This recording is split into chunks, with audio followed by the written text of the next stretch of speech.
path in medicine has been interesting. I come from a big Greek family, and my father, who's a physician, taught me to always ask why, and that has served me well over the course of my years. I went to medical school because I thought I could find there the marriage of asking why and digging deep into science and partnering that with the love I had for people. I wanted to spend time with people. I wanted to know their pains, their struggles, to be able to shift that. And when I got to medical school, I found some of that, but I didn't find all the answers I was looking for. And so that made me continue to look on my own time. And over time, I found Dr. Ron in the Riordan Clinic, and I saw that it wasn't a black box. They were just looking in areas we don't typically know about in Western medicine, deficiency, toxicity states in particular. And so that has kind of propelled me onward. I did my residency in internal medicine, and then I was fortunate enough to find a fellowship with Dr. Driscoll. Dr. Kay Chen is a researcher with Dr. Driscoll at the University of Kansas Medical Center, and enjoyed my time there and continued to stay on staff and see patients. I saw quite a few patients with cancer, and I felt called to this purpose of trying to understand what cancer is, trying to understand how to bring the patient back into balance, and for all diseases. So that's kind of been my journey. And I would like to share some things with you today. So I always like to look for root causes. I like to name things, diagnose, not in a negative way, but to try and figure out what the problem is so we know a pathway out of it. I feel that symptoms are a sign that point to the cause, but are not the actual cause. So I've been led to the microbiome and mitochondria along this journey, and also to light. We talked a little bit about light just now with Dr. Ron. I'd like to show you how that's interwoven as well. I feel that Dr. Inacia Winters, she hit upon something, as have others, that's critical, that we've had a loss of communication on the cellular level, and we've had a loss of communication on a macroscopic level. Our communities are structured differently. We have international travel. We live far away from each other. Even just coming to the conference, we've had to travel, most of us, to get here. But that love that connects us is so important, and I want you to remember that as we kind of go along. Okay. So I spoke a couple years ago at the conference, and we did talk a little bit about the microbiome and mitochondria then as well. I don't know if any of you came to that a couple years ago. A couple of you, yeah. So we talked a little bit last time about reactive oxygen species and reactive nitrogen species. I had learned about that through a conference in oxidative medicine called SOPMed, and met Dr. Zach Bush. He's an integrative endocrinologist on the East Coast. Are you all familiar with him, or Restore, if you've heard of that at all? It's basically lignite extracts in special formulation that are sealing leaky gut in real time and removing some of the glyphosate, organophosphates, other things from our bodies, heavy metals in small concentrations. But along that journey, I found that chronic inflammation is equivalent to a loss of communication. So we talk a lot about inflammation being the root of diseases. Well, chronic inflammation can lead to a loss of communication. We'll go into that a little bit.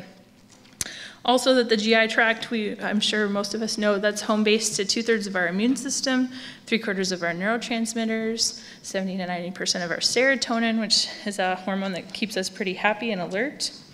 And that we really have this need, and we've heard this throughout the conference, to change the terrain, to change the overall environment in the body so that it's inhospitable to poisons. Okay, so this year we'll talk about that a little bit more from mitochondria, microbiome, and light. So this was a paper that I talked about a couple years ago, looking at the mitochondria and the microbiome and how they actually talk to each other. Yes, they can talk to each other, and they do all the time. They communicate in various ways, but reactive oxygen species and reactive nitrogen species are one of the main ways they communicate. We've known about butyrate for years as a means of communication. We look at beta-hydroxybutyrate and ketogenic diet even. There's implications in how that diet in particular can help heal the microbiome. But these reactive oxygen species, reactive nitrogen species are actually a means of communication between the two. So we can alter the diet to shift the redox balance in the body, which is something we've touched upon a little bit. And the microbiome and mitochondria can actually insert genetic material into our nuclear DNA and really change our genetics too, for good or for bad. So knowing that has been key to try and change the environment.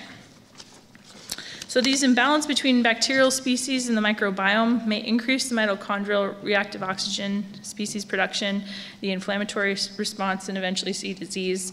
These reactive oxygen species like hydrogen peroxide, superoxide radicals, nitric oxide, you might have heard of that, hydrogen sulfide gases.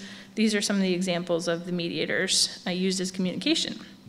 So Dr. Zach Bush and others have shown that in cancer cells, there is a loss of communication with the other cells of the body. So the single cell starts to lose its connection, zonulin-Zacludens junctions, and other mediators between cells, and it starts to think that it's no longer living in community. So when it does that shift, it changes its metabolism. Instead of living in community to survive, it starts to change its metabolism to kill to survive. And so we start to see a very glycolytic metabolism, running on sugar, some of the things we've talked about, generating more acids. So it's kind of on a macroscopic level, us as a community, if you have some members that are thinking they're so isolated or have been hurt so much, they start to isolate further and further and further. They're not connected to anyone. We start to see more negative behaviors. We start to see prison time or other things. But there's a connection between macrocosm and microcosm in our human bodies and our society too.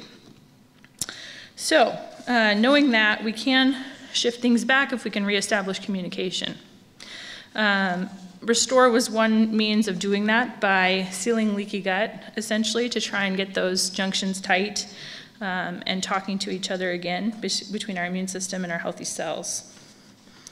Okay, so that was kind of what I presented a couple years ago.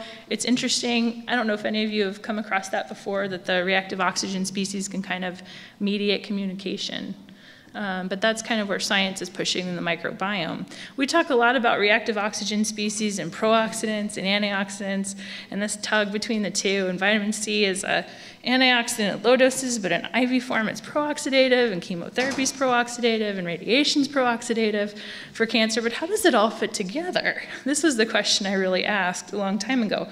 It's kind of like we're underneath a giant tapestry looking at the bottom of the tapestry, and we see all these loose little pieces and we can't make sense of it. But on the other side, it's a beautiful weave where everything's right where it should be.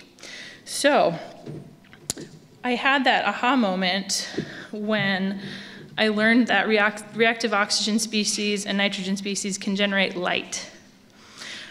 This is a framework I'm going to present to you, a different way of hanging your hat on everything so that some of the pieces you've learned these last 2 days and will continue to learn might make more sense, and a way for you to conceptualize things on a larger level, to be able to find what works for your patients, for yourselves, for a community.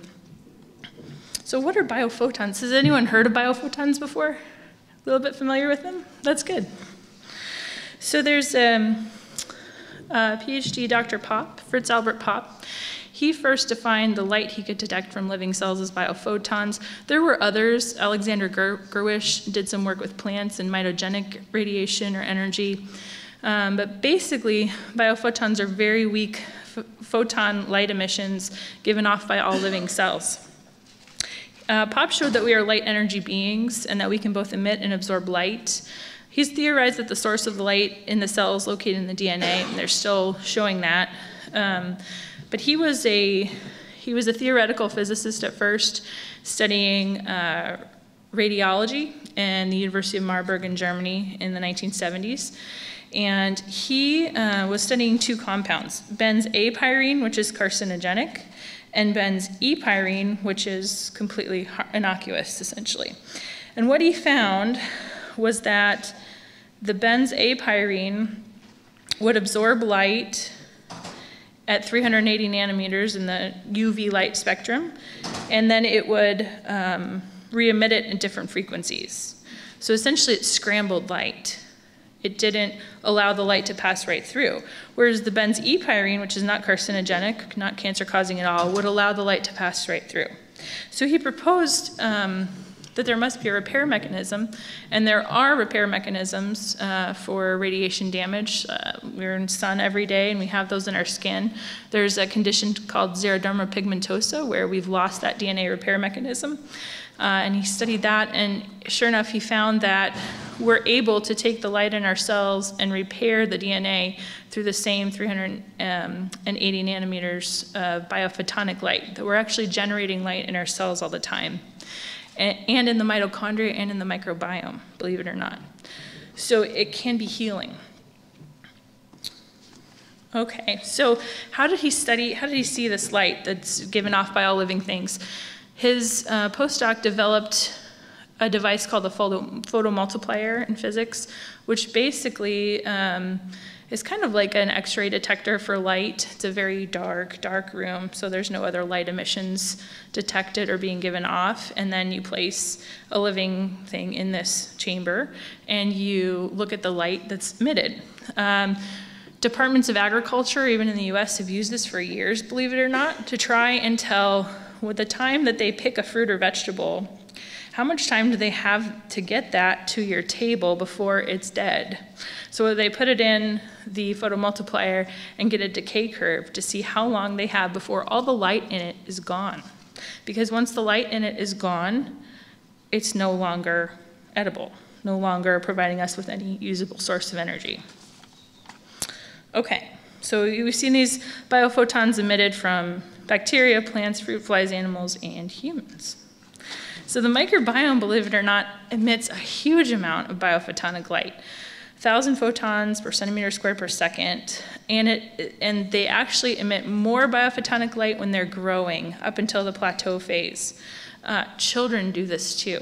Anything growing emits large amounts of light as it's trying to assimilate so much light into its structure, is what we found. So how does the cell generate this biophotonic light? Well, some have shown that the mitochondria is critical in this process. And there are other places in the cell too we're learning, but the mitochondria seems to be critical, just as the microbiome is critical for generating this light. So the redox reactions are major sources. You have singlet oxygen. Let me see where my mouse pad is here. Singlet oxygen can combine with hydrogen peroxide and generate other superoxide radicals.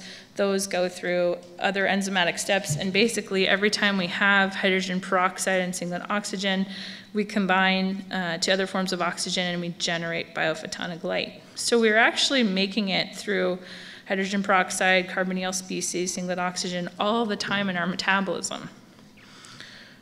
Which is interesting, that we have this light inside of us, inside every cell, inside every living thing. So we started to observe this in other animals and mammals, and some of the Japanese groups modified a CCD camera, which is a charged couple device, usually used in astronomy, to look at the stars, the light emitted from stars over time. They modified it so they could observe much faster the emissions going on, and they found that we definitely have emissions all the time. This is a picture of biophotons being emitted from someone's hand. The intensity increases as the color towards red increases there, and you'll notice that the fingertip here is pretty bright with emissions, so there's a larger leak of light there. This picture was actually taken from someone who had just smoked. So where the cigarette had touched their hand while lit, they were emitting more biophotonic light. It was leaving their body, not holding on to it, but they were losing their light more just from that. It's interesting. Pop has done a lot of work over the years. He has an Institute of Biophysics in Germany, and I believe his son is still going with that research too. Some people have come across it, but it's never really been unified with the rest of chemistry and biochemistry and a lot of what we do day to day. I think the physics is starting in quantum physics is starting to work its way into practical, measurable tools for us. The Japanese have also looked at the rhythms of biophoton emission. So they had 5 young men in their 20s, overall healthy, enter the dark room, so no other light emissions were present but the human being, and they had the CCD camera, and they watched them for different periods and different times of day. And overall, there was greatest light coming from the face, being emitted around the mouth, the cheeks, and they found that about 4 p.m. in the afternoon was the greatest emission. It was least in the morning while fasting. It's very interesting. We talked about ketogenic diet being good for brain, being good for cancer, being good for metabolism. From one viewpoint, that's a detoxification diet, and we're able to hold on to more of our light when we remove the toxins from our body that are scrambling the light and causing loss of light, is what we're finding in science, which is really exciting, that there's a bigger picture than we realize. There's a much bigger picture. So this may also explain why some people feel more tired in the afternoon. It can be related to what they ate. But fasting can actually help us clean our bodies, and it can help us hold on to our light energy, is what science is proving. These biophoton emissions, I should say too, are not bioluminescence like you would see jellyfish kind of emit light, or fireflies. It's a different mechanism we're finding. So, and to prove that, this group showed thermography, so looking at heat emissions in the same persons, same times, and they're showing different patterns. Okay, so then human fibroblasts have been looked at too, exposed to UV light and showing more emissions of light as cells are growing, trying to capture all that light energy and put it into structure. They've actually put it to music too. There was one group that wanted to see how often the frequencies were happening. Let's see, Paul, you said Tab Alt. If I can get it. Maybe not.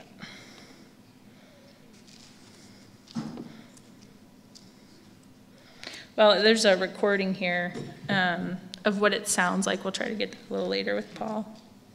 But basically, the normal young skin fibroblasts are emitting more light as they're rapidly trying to grow. Biophotons and diet.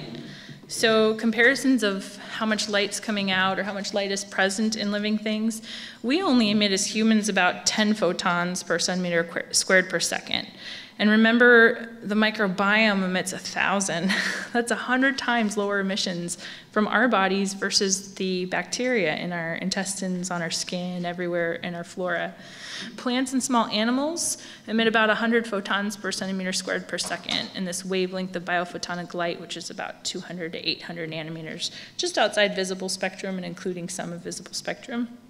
So the question is, are plants and animals and these good bacteria really giving us light energy?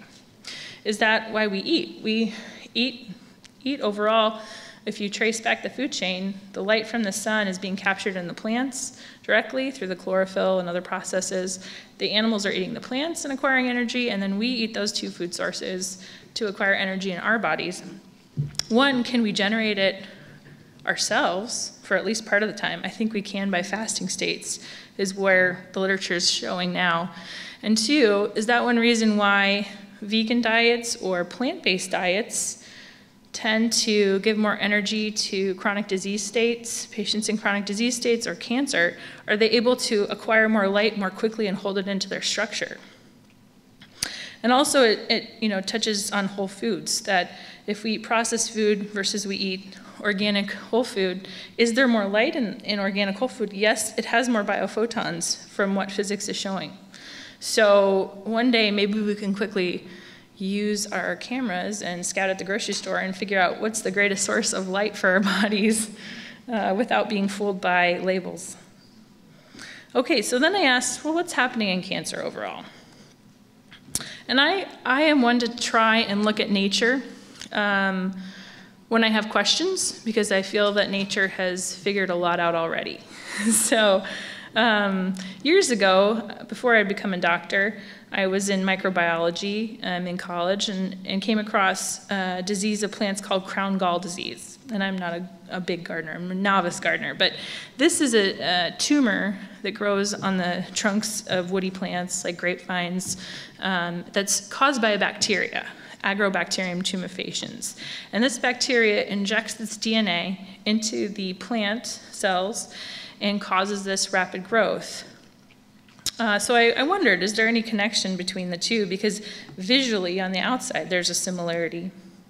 So there is some, and the answer kind of goes back to the terrain again. The soil environment needs to be healthy for proper balance in the body. Dr. Winters talked about that soup. Getting our soup right and healthy really doesn't allow other processes to take hold like cancer. So this bacteria, Agrobacterium tumefaciens, will actually create an acidic environment, much like we see in the majority of cancers. Our bodies also need proper balance of vitamins, minerals, pH, water, and sound and light even to be in good health. Cancer often grows in an acidic environment. We see this also with the Cori cycle in the body, where we have a lot of lactic acid generation from high sugar and a low oxygen state. And that lactic acid can create a lot of pain in tissue that I think patients often feel. And especially if the liver isn't working optimally, we get more pain in tissue. So detox, again, is a good thing to do to change our terrain.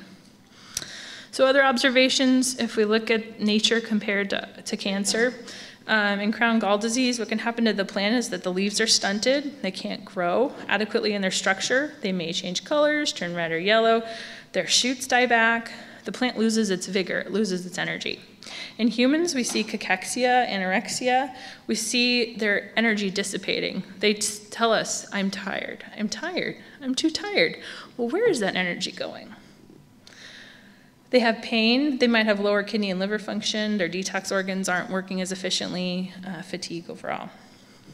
So also observations that I've just made along the years. I spent a couple years doing some work in pathology while I was in medical school, and spent a lot of time looking at tissue under the microscope for cancer and asking, what am I really seeing? Why is this happening, this difference? So this is a picture of normal breast tissue over here, and you'll see nice pink stroma, so it's pretty organized fibrous tissue, and then you'll see these big glands and ducts that are organized into kind of circles, and some fat tissue, but everything kind of has its place and is not going everywhere. Well, in cancer, this is invasive lobular carcinoma, which likes to go single file. It loses all connection to its neighbors, and it marches on to other places to metastasize, basically. But you'll see disorder or chaos, just visually from a macroscopic view. Order and chaos. Same thing even in scoring. So prostate cancer, there's a common scoring system called Gleason scoring to see how fast it might be acting in humans to metastasize and cause other problems. Grade 1 is a low-grade tumor, and you can see how ordered that is, almost close to regular prostate cells, a lot of glands closely structured together. We start to get more disorder, more disorder, more disorder as the tumor gets more differentiated and the cancer gets more aggressive. So this change on a macroscopic level from order to chaos is seen again. Well, Dr. Pop and others have shown that cancer cells emit more light than healthy cells. They're actually losing their light, like we said before. And we've used this to our advantage, too, to try and zero in on malignancies. That there are some people in Europe and other places, too, that are trying to use this as a diagnostic tool in cancer to say, can I tell if cancer is present or not, if the cell is cancerous or not, using the light spectra coming off of it, the biophotonic emissions. And they are showing success. Pop and his institute are working on human models. Those are the only ones I know of in the world actively studying cancer, but Kobayashi and others in Japan aren't far behind, and maybe you know more than I do on that too, if you've come across any research. But again, overall, there's multiple research groups verifying that we're seeing in cancer this loss of biophotonic light in the UV range. And the normal cells show their biophotonic light more in the infrared range. So the conclusion from that was that disease begins with the loss of coherent light. And what is coherence? It's just simply order. So coherent light is very ordered light. The frequency is regular. and it can stack on top of each other and be harmonious. Chaotic light has a lot of disruption or disorder to it in frequencies. A light bulb is an example of chaotic light, where it just emits light in every direction and every frequency. Coherent light, an example of that would be a laser. So what is creating the difference between the two? If healthy cells really operate in more structure and coherent light, what's causing the chaotic light the light frequencies to shift? And really it's carcinogens. Same things we've been talking about the last couple of days that we've heard over and over again. The toxicity is getting so high in our society and culture that we really need more detox. That we're finding what's working in cancer: ketogenic diets, fasting states. We're cleaning the body. Dr. Marcial Viega showed beautifully years ago that he put patients on high oxygen therapies, IV vitamin C, on enemas, on a lot of things to detoxify the body, and he showed results that they were benefiting in cancer. Well, Pop found that he could predict which substances were carcinogenic based on whether or not they would scramble this light at 380 nanometers from coherent light to chaotic light. So whether the light was being scattered or organized. Aflatoxin can do this, tobacco smoke, wood dust, processed meats, tamoxifen, arsenic, benzene, cadmium, many. But this may explain why, on a larger level, some of our therapies seem to be working and why others may not.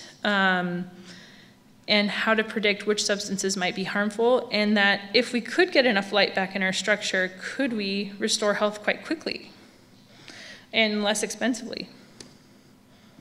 So Pop also studied some other interesting things. Elderberry leaves emit very coherent light that's not coming from chemiluminescence, bioluminescence, fluorescence, superfluorescence. It's biophotonic light. So he showed that living cells are thought to be kind of like low-intensity lasers of this ordered light, and that cells can communicate through this light of coherence. Mistletoe. So what can help us transition back?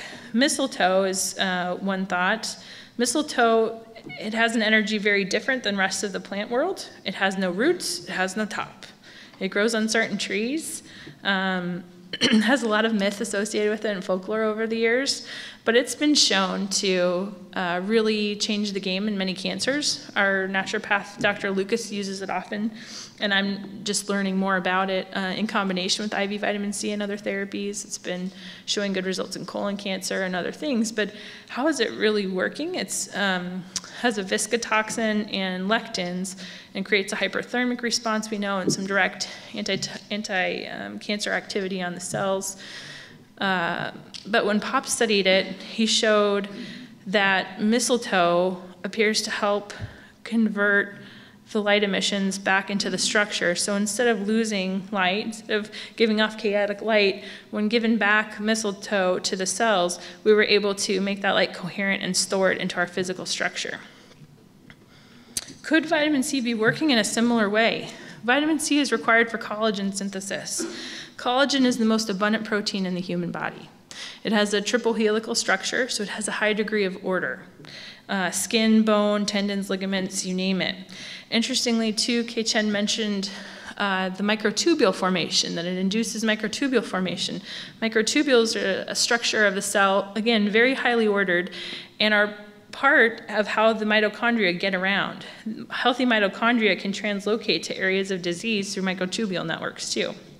A couple years ago, Dr. Neil Riordan presented some work on stem cells. He does a lot with stem cells, and he showed that he could reverse various number of diseases, myotonic dystrophies, et cetera, by giving stem cells. And he showed the mechanism that the stem cells were actually donating their healthy mitochondria to the diseased cells. But guess what? It's a nice trick for a while, but it only lasts about 6 months and then they need it again. Why? Because the terrain needs to be cleared up. Because the toxins are causing the light to scramble, and we can't hold it into our structure, and we can't maintain our physiologic processes and be healthy here on Earth. So detox is really, I think, what we need to look at. And I think we should study biophotons and vitamin C and other therapies a little bit more to try and have a unifying theory and a deeper understanding of what may be going on. So vitamin C in cancer, hydrogen peroxide mediated effect, we know that can generate reactive oxygen species and directly generate biophotons. So is hydrogen peroxide, ozone, IVC, is it really working to give us more coherent light in our system? You know, on a physics level, is that what's really going on? There's some strong evidence to suggest that may be true. We have the collagen-mediated effect. So pro-oxidative substances, are we giving back coherent light? I think we need more work in this area, and I propose what Dr. Riordan started many years ago. He started the RECNAC project to kind of reverse cancer. That's cancer spelled backwards so that it would kind of have no power over people psychologically too. But I think we need to start to look at some of the deeper mechanisms in place, and biophotonic light may provide a unifying theory for that. So I wanted to leave plenty of time for questions. Feel free to ask questions. My job is I observe over time what's going on in my patients, and I've seen different patterns repeat over time. The loss of energy, the need for detoxification, when we address those, they maintain their health and they get past things. There's also Dr. Budwig, probably familiar with Johanna Budwig. She had a student with her, Lothar, her niece, that went around the world looking at what worked for stage 4 cancer patients. He did this for multiple decades, and he found 3 common themes. The people who had stage 4 cancer, who survived it and were completely clear and it didn't come back, that they did 3 things in common. 100% of them had energy work. 100% had energy work. 80% had intense nutritional changes, and 60% had intense detoxification. I don't think it's a coincidence that when we meditate or pray, science is showing that we increase the biophotonic light in our cells. We are holding on to our light when we are peaceful and prayerful or meditative. We're actually holding on to our light better than other times. So there's a lot of pieces fitting together that I think biophotons might help to explain. So I invite you all to join me in the search for a deeper understanding, and please feel free to ask questions. Yeah.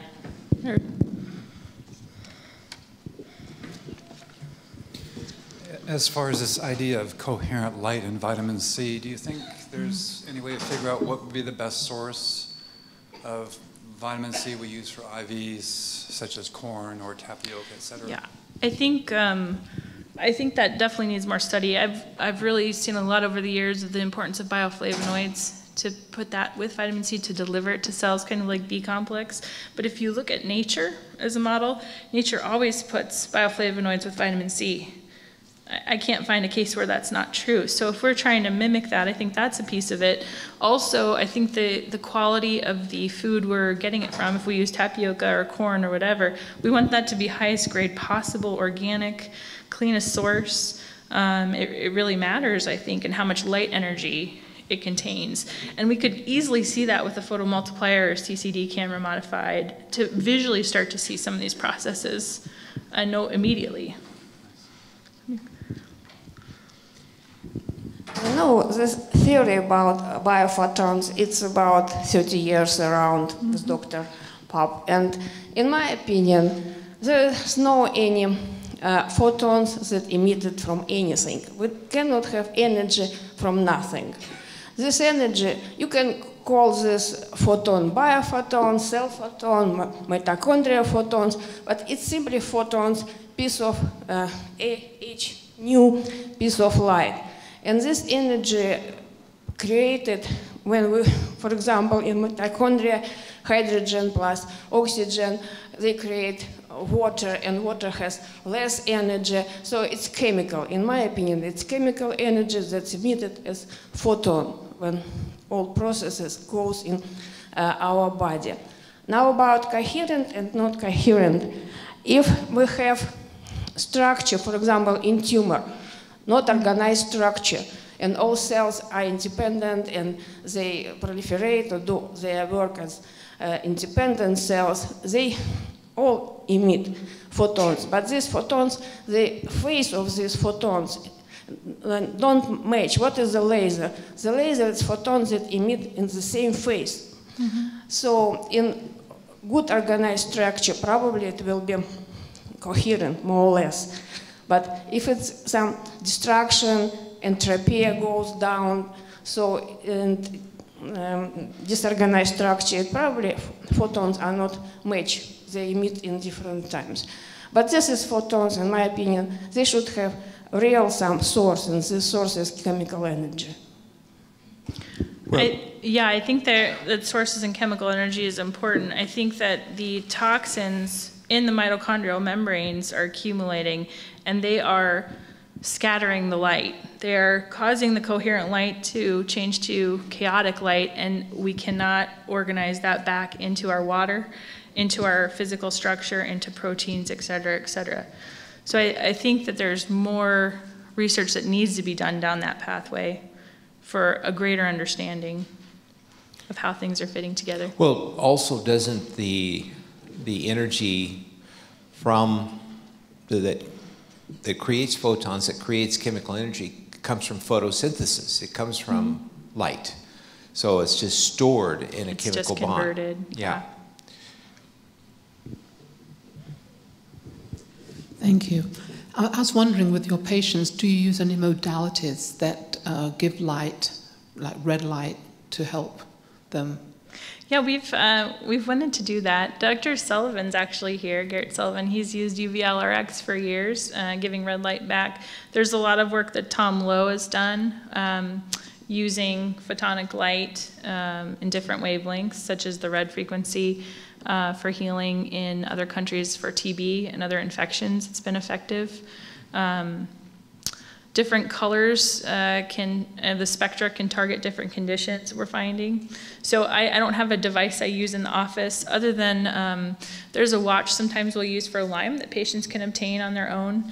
And they can use that any time of day that emits a red frequency that's been shown to help in the die-off stage of Lyme and other infections. Is that the watch from Germany? I don't know if it's from Germany, LifeWave or LifeForce. Okay, not Weber, not the Weber watch. I don't think so, Okay. but there's probably multiple, Thank you. yeah. Thank you.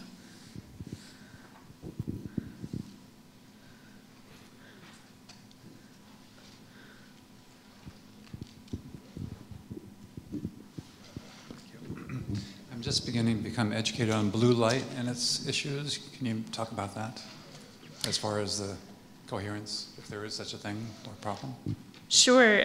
Blue light, part of the spectra, we see it emitted from a lot of electronic devices. When we're exposed to sunlight, it's really more full spectrum, especially in the red range that's healing for our bodies. So we're seeing a lot of changes neurologically with excessive exposure to one frequency, blue.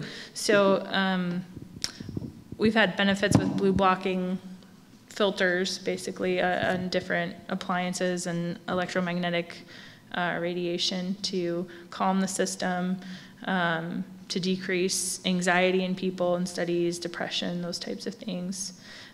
So it's a type of electromagnetic spectrum light. Does that answer your question? I just wonder how that affects coherence, that's all, if there is a connection. Well, coherence is really ordered light, so it can be coherent or chaotic, depending upon the frequency that it's stacked with. Okay. Any other? Yes.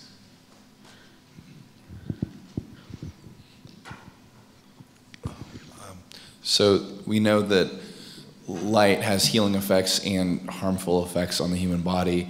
Does the biophotonic light that we release or we emit have any effects on the people around us, whether it's chaotic or coherent? Yeah, that's a great question. I haven't come across papers on that. I think we all know intuitively we can help each other or harm each other through our presence, through our voice, through our actions, through our physical presence. I think that's an area to be studied. I don't know if anyone else has come across papers on that, but I wouldn't be surprised if that's true. Yeah, Dr. Sullivan.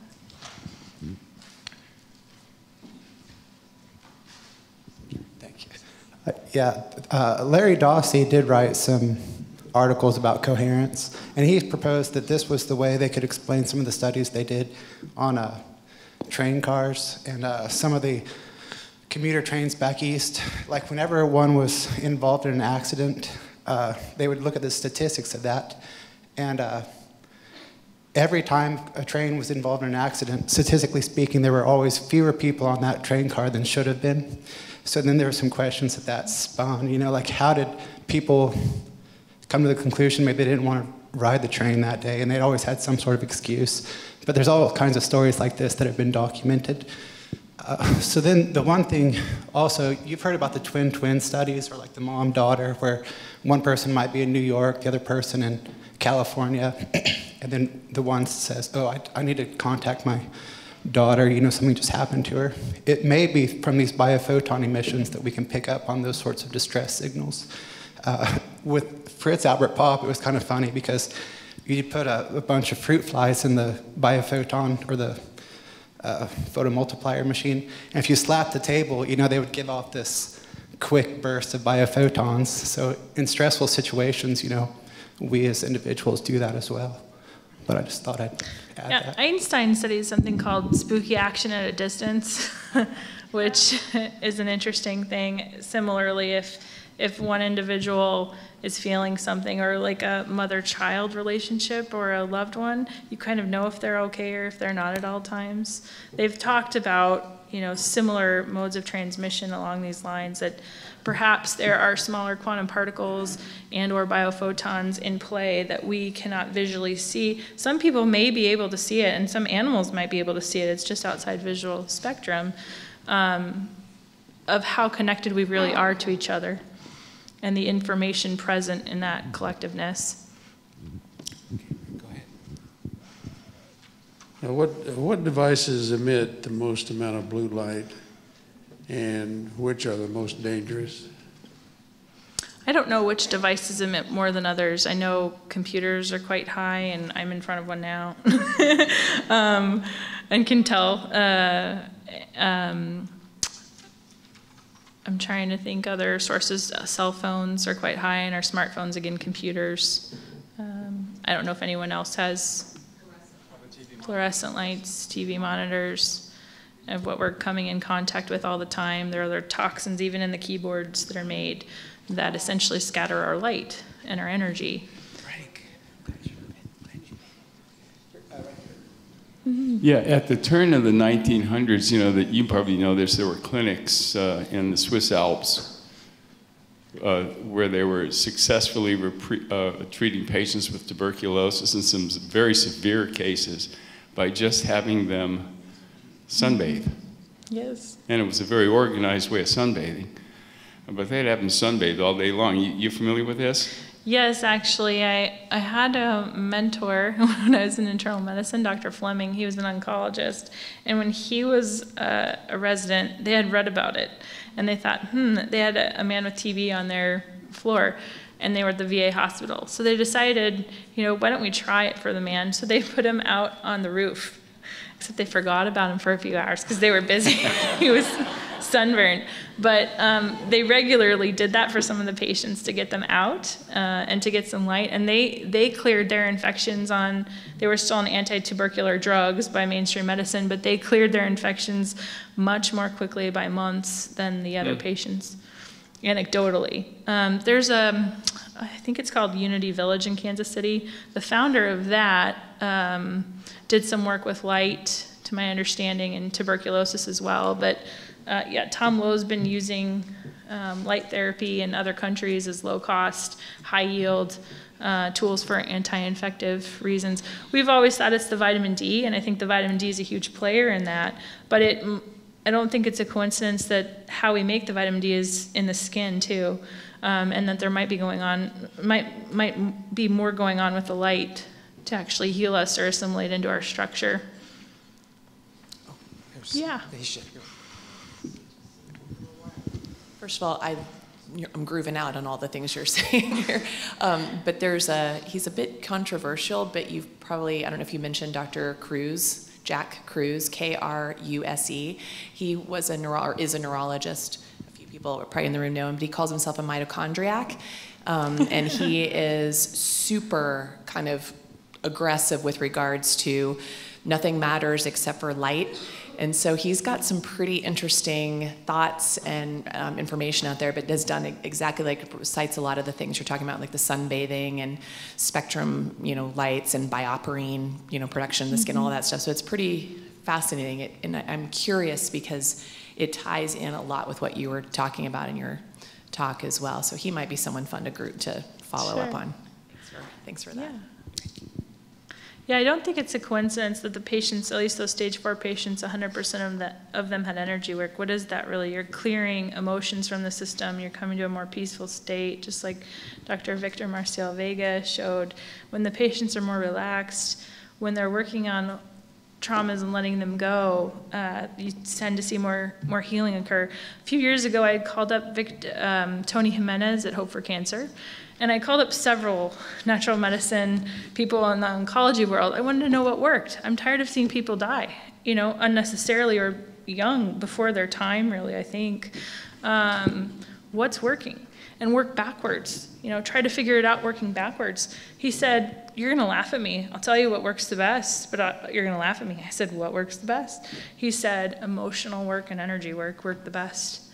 We can store things in our body. We can store emotions in the liver. We can store bitterness in the gallbladder. We can store grief in the lungs. Why does one person get cancer in the colon this time in their life and another one get breast cancer another time in their life? There are reasons why. We need to start asking why to try to unravel this on a bigger picture, because it's coming for our children. It's getting worse and worse. We've got to look more broadly and look to nature, I think, for answers, because I think they are there, and we have complete ability to shift it back. So now we're getting some questions.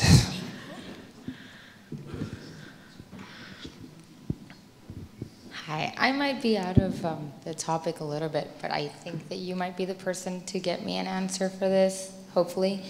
I've heard a lot about magnets and how certain people are using magnets to kind of unblock energy that is obviously blocked because of some life trauma, stress, whatever it is that they're holding in their lung, in their gut, in their liver, whatever emotional state or whatever physical pain can cause or can be caused by energy that is being blocked. What is your outtake on that? Using magnets in a way to kind of redirect positive, negative pole, and how would that intertwine with light and the spectrum? Because I think it could have some connection. So I don't know if you could shed light on that. Sure, the light's in the electromagnetic spectrum. It's a form of electromagnetic energy, and we have an electromagnetic field. At least physics has shown it's at least 15 feet extending beyond our body. We have evidence of that every time we do an EKG. We're measuring, electromagnetic field basically. Same thing if you go to a science center and the von Wall's forces or the big dome with the static electricity and your hair goes up high. It's showing that you have an electromagnetic field. So magnets are a way to shift that, but I think the polarity has to be correct, and the person doing it has to kind of know what they're doing. Pulsed electromagnetic field therapy has been helpful in many conditions. Beamer and other devices out there.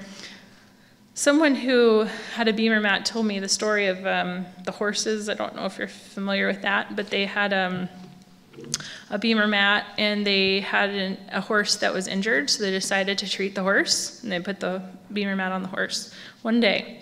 And the horse was feeling much better, up and about again. Well, the next day they came back to do it again, just to make sure, and there was a line of horses waiting their turn. Animals know. Animals know, yes. So, and Gary Gordon, I've heard Gary Gordon maybe talk about this more, that the electromagnetic field of the Earth has decreased and intensity of the Gauss is much lower. And people theorize that maybe that's one reason why we're seeing more disease now, why the toxins are playing more of a role and we can't rejuvenate ourselves as easily now versus our grandparents and great-grandparents, et cetera, because the field strength of the Earth has changed.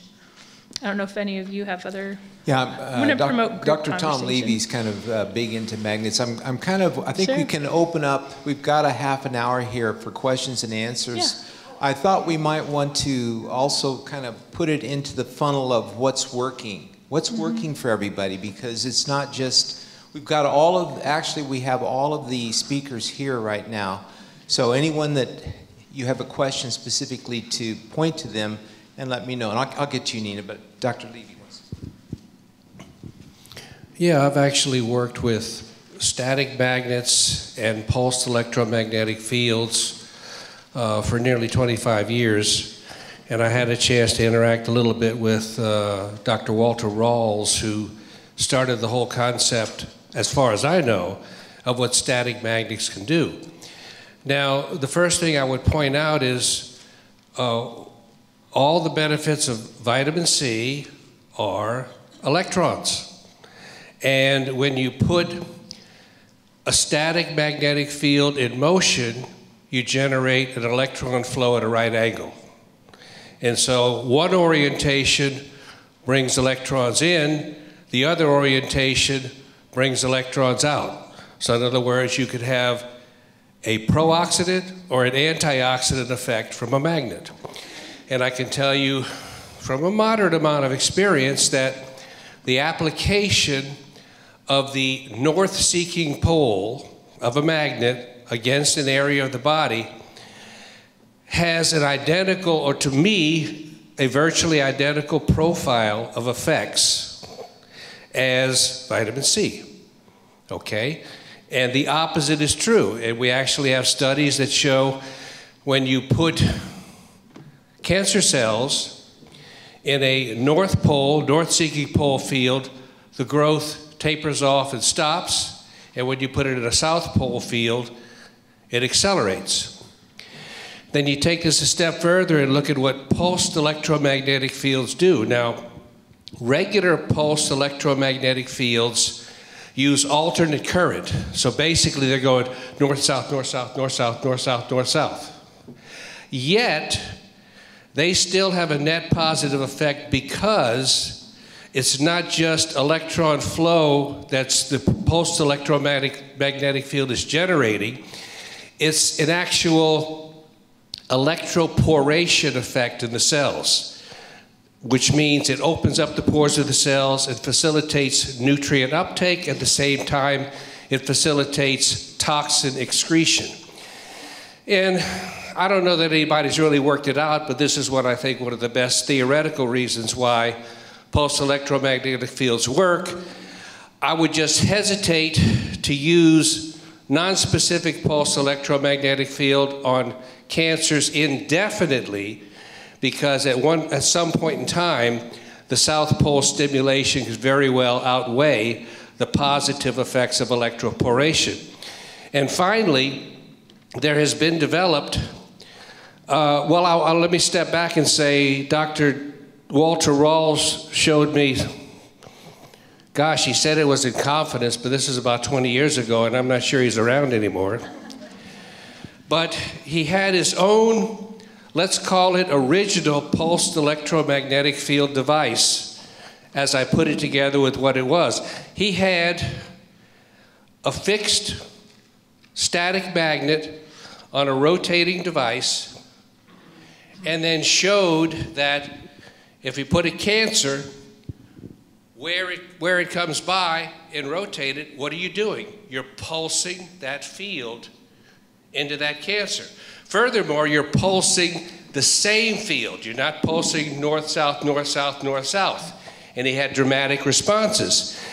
And because of this, there's now a device out there. I worked with the Pulsed Electromagnetic Field Company, and by using direct current rather than alternating current, we can pulse north, north, north, north, north, north, north. And I think as time goes on, we'll show that this has clearly even greater positive effects than non-specific north-south, north-south, north-south pulsed electromagnetic fields. Very good. Nina?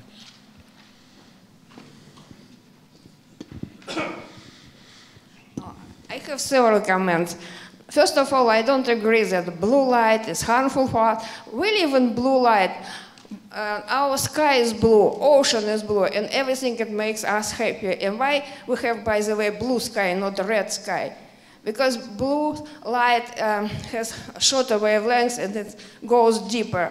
And when it's sunset, you can see red. About photons, that they travel in, for example, I can influence my negative photons on another person. Photon can travel in a vacuum, probably long. Here in air, we have air and we have a lot of molecules. It will be reflected and it will not travel. It's my maybe answer to Dr. Selova. Now about magnetic field. We live in magnetic field. If it will not be magnetic field, we will feel very, very bad. And our magnetic field, north pole is on south, south pole is on north. And one time in 500,000 years, it switched. It goes, you know everything about this. It goes, now it goes down. If people are afraid that maybe 100,000 years it will be switched, and when it's switched, it will be disaster, because this magnetic field keeps all radiation that comes from sun and galactic, it keeps out of us. We are protected by this magnetic field. When it's switched, all this radiation will fall down, and even there is suggestion that dinosaurs were extinct because it was switch of magnetic field. And all charged particles, it's electrons, photons, which were kept around in belts, we call it belts around the Earth. They fell down and damaged everything, what was the life at this time. So I think that we are happy that we live in this magnetic field. We will feel very bad without magnetic field. We are like fish. We don't feel water. We don't feel magnetic field. Now another point about effect of magnetic field on cells and uptake of ascorbic acid. I want to tell you, when I came, Dr. Hugh was very fond of all these theories, magnetic field, electromagnetic field, and we did a lot of experiments. And I want to tell that alternative magnetic field or electromagnetic field did not have any good in uptake of ascorbic acid in cells. Ooh, okay. And there it is. So, yes, here's a hand. So again, we're wanting questions or comments on what works. What works? And I'll come back to you. You're way out there. I have an unusual question. Did you guys just provide scientific evidence that proves the existence of the aura or even chi energy? Is that what you guys just did? Yes. Thank you. Oh, if you want to hear it, yeah, Paul can help me play it. But there's some musicians that had people put their hand in a photomultiplier and then had it converted to sound so we could hear the frequency there. And there are many places around the world where India's one, Greece, I've heard it there. A call to prayer is very similar to what you'll hear.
I'm coming from a Greek background, and my husband and I went to a monastery years ago, and during Turkish rule, they weren't allowed to ring the bells, so they developed the system of a wooden stick to call everyone to prayer, to church, and it's the way this sounds: crescendo, decrescendo, slow, fast, fast, and it's in other cultures too. Gongs. Dr. Riordan left us the gong.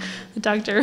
Ron rings today, but it's in many other cultures related to religious phenomenon. So it's interesting to me. Maybe our cells are really communicating with each other through light and sound, and maybe we do too and don't realize it. Maybe we're all really more connected than we realize, and we can heal each other and heal ourselves, and we really don't need a lot of other things. So I know I'm pushing the envelope, and I'm really asking you to stretch quite much and expand, but I think it's a good thing, a good practice for us once in a while when we come to conferences and we go over similar things. How do they fit together? You know, they all fit together. If we start to see how they fit together, we can do some good things together very quickly. Go ahead. Yeah, so the morphogenic field that you were talking about earlier, Mm-hmm. you were... Go ahead. Earlier you were talking about the morphogenic field. Have you tested people that are in disease states versus healthy people and how large their morphogenic field is? Because the theory that I understand is that their disease states can regulate how that 15 feet, or is it 12 feet, or is it 13 feet? Or I have not. That's kind of what we'd like to do, I think, in a research, or I would like to do in a research project. Dr. Sullivan, I think, shares those sympathies, and others too, is can we really, without sticking people with needles, without doing invasive things, can we look at that as a marker of health and quickly shift it back? Photomultiplier, people have definitely done that with photomultiplier medical grade and shown more light emissions. Trying to think other examples that I know of. Those, the two I've come across and over the years on my own research at nighttime when I'm done with patients.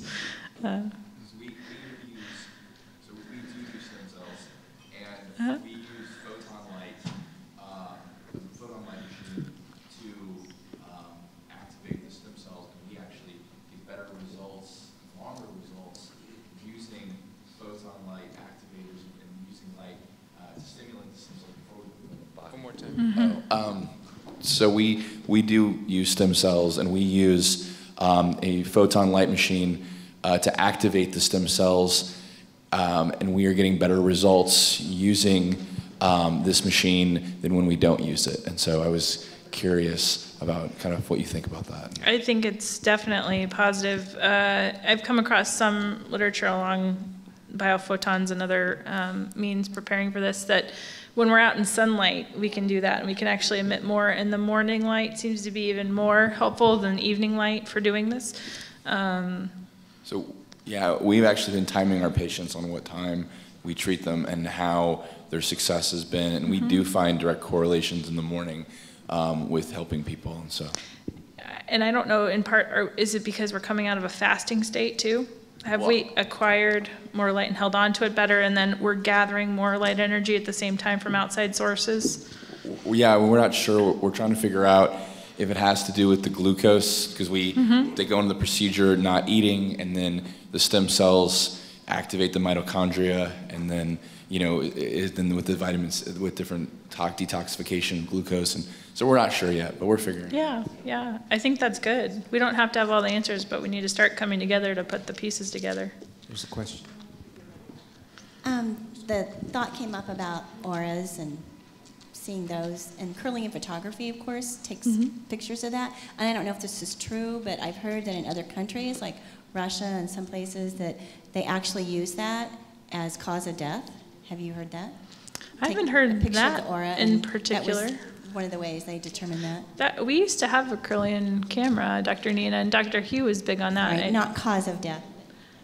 Death, yeah, when the light stops coming out of the person, basically, and it's a question, are we really, when we're dying, are we going from a physical structure to complete energy? And when we're seeing that process unfold while we're in our physical bodies? Is that what's going on? Is that why we're seeing people lose their physical energy? Is it being transferred? I mean, I know I'm bordering on a lot of things here, but science is pushing us that way too. I think what I'm looking for is how do we measure this, and it did remind me that when I first started at the Riordan Clinic that we did have patients put their hand into a completely dark kind of box type thing and take a picture of the Kirlian energy around the fingers, and that you could see areas where it was broken up. And I never did learn how to read that other than to see that it did correspond to people who were broken up in various different ways with diseases or stress or chronic illness of one sort or another. And I know there may well have been, as a matter of fact, I think Dr. Riordan was trying to connect it with deficiency states like B12 deficiency and how that shows up in so many different ways. One of the ways it may show up is a disruption of that pattern coming off their fingers. So, and Dr. Nina might have a comment on that. Were you, not necessarily a positive one, but we'll listen. No tomatoes, please. No. Yeah, I did the Kirlian images for 15 years for Dr. Riordan. I want to explain you. It's simple physics. So you put a finger on screen and it's high voltage, and under this high voltage there is discharge from your fingers. And what is interesting is that our state of health or disease has effect on how wet our fingers, or we have on the tip of our fingers a lot of pores, a lot of points. What is this point, the name? Yeah. So, and depending on our condition, this discharge from our fingers was different. And then in Russia, we brought device. And then there was one physicist, Korolev. He, based on some Korean and Indian some studies, he made connections between fingers and parts of the body. And by the way, I also wanted to ask you, why do we have 5 fingers? Why not 4? Why not 6? It's there is some mathematical theory of fractality. So, fractality. So our body has 5 different stretches from head to hands and legs. So, and our hand is like fractality of our body. And then they did different theories of connection. For example, like thumb, it's what we have different points on our head and with different internal points. And based on all these theories, we estimated. And sometimes it showed, for example, if it was low energy or metabolism in some organ, it shows on this specific points of finger, it shows less discharge. So, and based on this, we made picture. Yeah, to me, this is sounding a lot like we're getting back into Ayurvedic medicine, Chinese medicine, these ancient theories of health and disease that we somehow became disconnected with. And since we're here on behalf of the Riordan Clinic, and just all of you might know that we have a pyramid out at the Riordan Clinic for reasons such as this, looking at subtle energies. But also Dr. Riordan wanted to symbolize that the pyramid was the ancient symbol of strength and aspiration.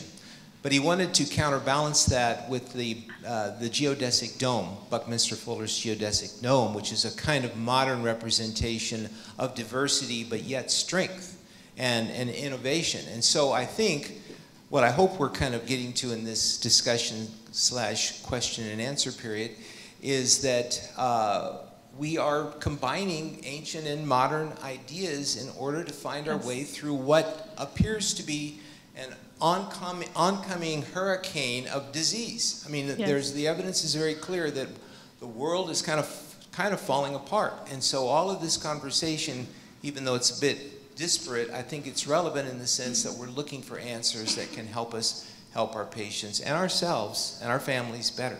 we're creating the problem as a society, and we can uncreate it and fix it. Oh, Dr. Chin. Oh, just a second. Dr. Chin.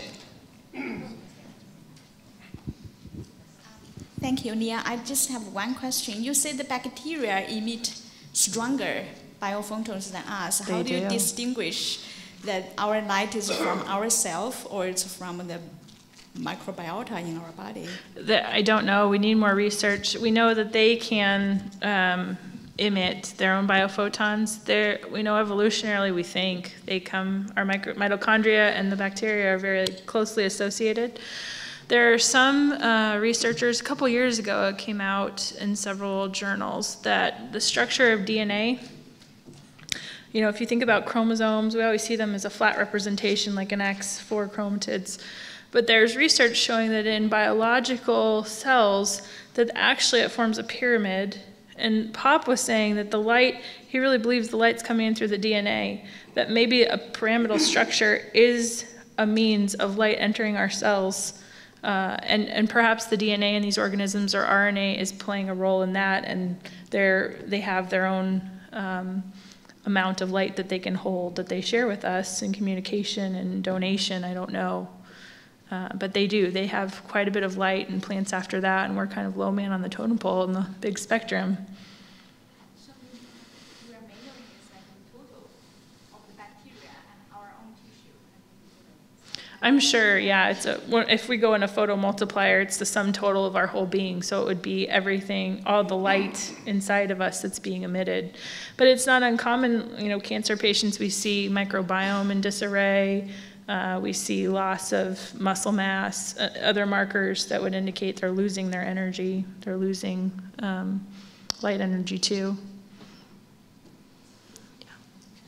I actually have 2 points that kind of reference my original question. About 15 or 16 years ago, when I was originally in school for this sort of stuff, one of my friends in school introduced me to a book called The Magus of Java. And I don't know if any of you guys are familiar with this, but a long time ago there was a movie, a documentary, an amateur documentary called The Ring of Fire. And there was one particular scene about an acupuncturist in Indonesia who was practicing ancient acupuncture, and he was literally manifesting chi energy in his hands, and instead of using electricity, he was sending a current through the needles. And the patients would come from all over the world, and they would actually feel it. And there was one part in the scene that was just completely unbelievable, but there was no reason for me not to believe it, where he actually physically set a piece of paper on fire with his hand, with no matches or anything like that. You know, brings me back to Uri Geller and bending spoons and, you know, fantasy psychokinesis, the X-Men. But I thought it was remarkable. And with what you were saying about biophotons and light essentially being the foundation of life, I don't know if anybody in the room has ever studied any metaphysics or any of the New Age type of stuff, but when I was very young, I was learning about a system called the Kabbalah and the Tree of Life. And there are 3 veils of negative existence. There's Ein Sof, and Ein Sof and they are nothingness, limitless or limitless light, and the radiant darkness. And I know we want to kind of tie all this back to physics, and myself being a scientist, I want to also do that, but you know, this stuff goes back several thousand years where they're talking exactly about what you are saying, about how life and light are one and the same. And we're going back to a pre-literate time period in human history where this was fact, and it goes as far back as even the Epic of Gilgamesh, the oldest recorded story or epic poem in history. So we have to go and start thinking that maybe physics is just catching up to maybe what humanity knew at the dawn of civilization. And as unusual of a topic this was today, probably as enlightening as it gets, no pun intended. But you know, for someone like me who spent my entire life studying ancient history. This has a profound, profound impact on that, and also myself as a practitioner. Also, I want to just kind of bring it back to the, on a clinical basis, one of the things that has been most astounding to me is hearing Dr. Russell Ryder, who's he's a PhD doctor that has studied not just mitochondria, but melatonin and the disruption of light and dark, because I'm wondering if just on a regular basis, since we hear so much from people who are not sleeping well, and how people who work shift work and get their circadian cycle disrupted, how serious that is at disrupting their health, and are there all kinds of influences now, computer screens and EMF fields that are disrupting sleep, disrupting the night-day sequence. So it's not just light, it's the loss of alteration of light and dark, the balancing yin and yang in terms of the health that we're looking for people to achieve. Calcification of the pineal gland. Calcification. I don't know if you're familiar with that. Yeah. For our circadian rhythm and our cycles. Fluoride, Dr. Hinshaw. Dr. Ron, I would like to make one comment. Yeah. Being the computer guy, most modern cell phones today do have a blue light filter you can turn on. So if you have patients who are having sleep disruptions and they can't break away from that phone like they should, at least have them check to see if they have a blue light filter to turn that off, because that blue light is very responsible for not letting your brain do its normal sleep cycle. I think there's been a lot of research that kind of shows that blue light tends to accentuate that wakefulness that we see, and a lot of teens just won't put those phones down. I see that with my own kids. I can appreciate what Dr. Nina said. Blue light in itself is not evil. It's the amount of exposure we have compared to how people used to live their life, those hunter-gatherers outside in the sunlight all day long, physically working with their bodies. We're in a conference room for all day long with fluorescent lighting and a lot of artificial, air filters and other things. So there might be more to it, but yes, I agree too. Yeah, this is a great conversation. It's very interesting. We don't usually talk about these things. But when you were talking, I was, and you alluded to this, there's the statistics that people who work graveyards, definitely have a higher risk of cancer. And, when I take my history, I normally ask people, when do you turn out the lights? When do you get up? I don't know how many of you guys do that, but I've been doing it for a long time, and it's pretty interesting that people with the cancer, they typically go to bed around 1 a.m. And they wake up around 8 or 9. And I've always tried to, you ask for things that work. I think this might work, and I've always told people, listen, you should go to bed when it gets dark and wake up when it gets light. And try to have that cycle in there, because even though we attribute the whole thing to melatonin, this whole disruptive sleep thing to melatonin, and that's the reason they get the cancer, and there's a lot of evidence for that. It occurs to me, just listening to everybody talk, that it's also the kind of light you get exposed to, isn't it? Mm-hmm. So that if you're in a graveyard job, you're getting exposed to man-made light. And if you don't have that, and you have another kind of job, you're getting exposed to a different kind of light. So it's not just the time of the exposure, it's the kind of light that you're getting exposed to with these sorts of things. Just putting that out there, that's all.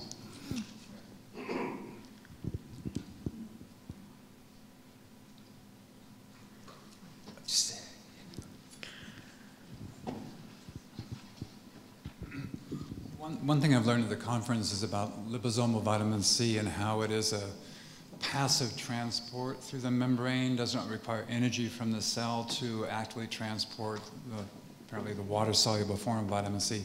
Has anyone thought or tried vitamin C IV mixed with phosphatidylcholine, thinking that might be some way to make it more liposomal?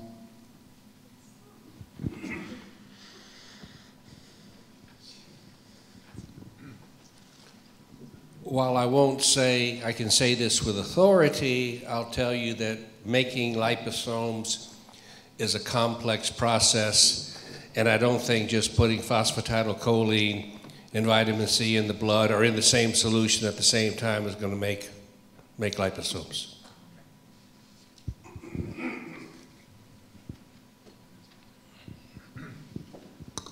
I'm glad somebody at the conference asked that question.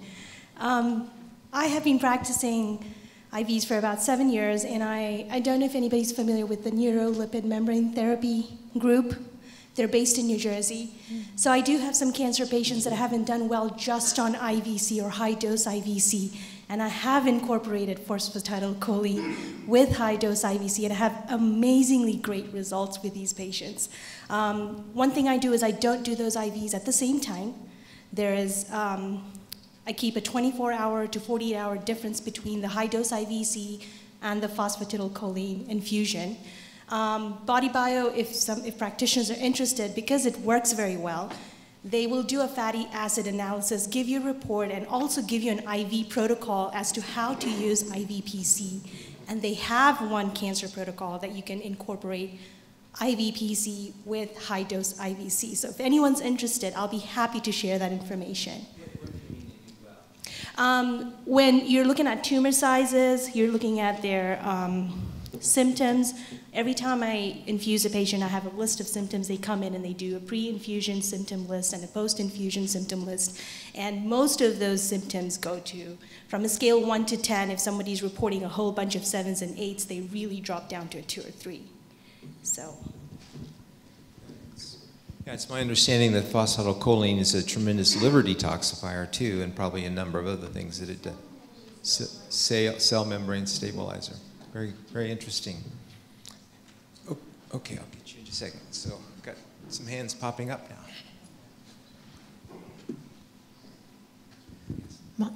Thank you again. Mine is more a comment of what works. And I just wanted to share briefly a case that I have ongoing right now with a young lady with colorectal cancer that was resected. She had one lymph node, and they did it laparoscopically through the umbilicus. And then a year later, she's widely metastatic. And so she has a lesion at the umbilicus, ovaries, lung, liver, peritoneal. So not looking good. And she was going to see the oncologist, and I like to do integrative, deal with chemotherapy as well as all the other stuff. So the bioenergetic stuff, I like to do the repurposing drugs in oncology, ozone therapy. I got trained by Dr. Schallenberger. So just doing everything in a comprehensive way. Oncologist was going on vacation, so she couldn't start any chemotherapy for 3 to 4 weeks. So we went right ahead and started everything. And 2 or 3 weeks into it, the tumor and it's metastatic, so it's not the primary tumor. I don't jump up and down about the primary tumor shrinking, but I get excited when metastatic lesions shrink. And so it started shrinking. She started the chemo 3 or 4 weeks into the protocol, and 6 weeks in, everything's gone. And so she's been doing a home therapy, sauna therapy at home, beamer therapy at home. We did photodynamic therapy with a watch, with a photosensitizer. We did the ozone therapy. She's on nutritional supplements to affect the stem cell pathways, redo protocol to affect the stem cell pathways, and we're just excited to see that it's gone. I think it also harkens back to this whole thing about cell signaling. Like, these are all signaling things that somehow resetting or reattuning or somehow resynchronizing the systems in the body, which have become dysynchronous and dysfunctional. So it's the idea that cancer is not a noun, but it's a verb, and that if you want to correct things, you've got to start to almost like a symphony, you've got to tune the instruments and orchestrate the various components. Metaphor.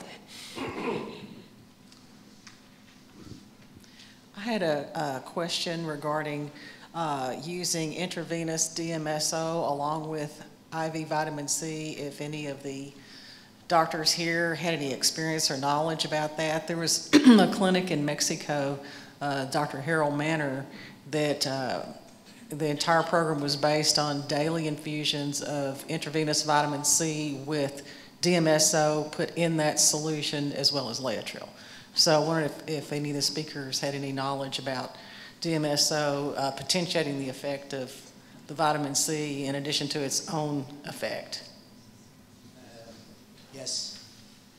I have used up till about 18 months ago, when we could no longer get either Laetrile or DMSO. But I did use the protocol that you talked there of intravenous Laetrile together with vitamin C and together with DMSO. And we did get good results. And subsequently, when I could no longer use the Laetrile, we used just the intravenous vitamin C with the DMSO. And we did get good results. And in particular, as I noticed before, that for the years that I was using it, I never gave anyone a painkiller. And I have just noticed in the last 18 months, since we stopped using the DMSO because we're looking to try and get it again, that I have had to use analgesics, including some of the OxyContin and that sort of thing, which I never used for years. And that's my experience of the use of vitamin C, DMSO, and Laetrile. I would also say that I use DMSO on some patients with intractable pain.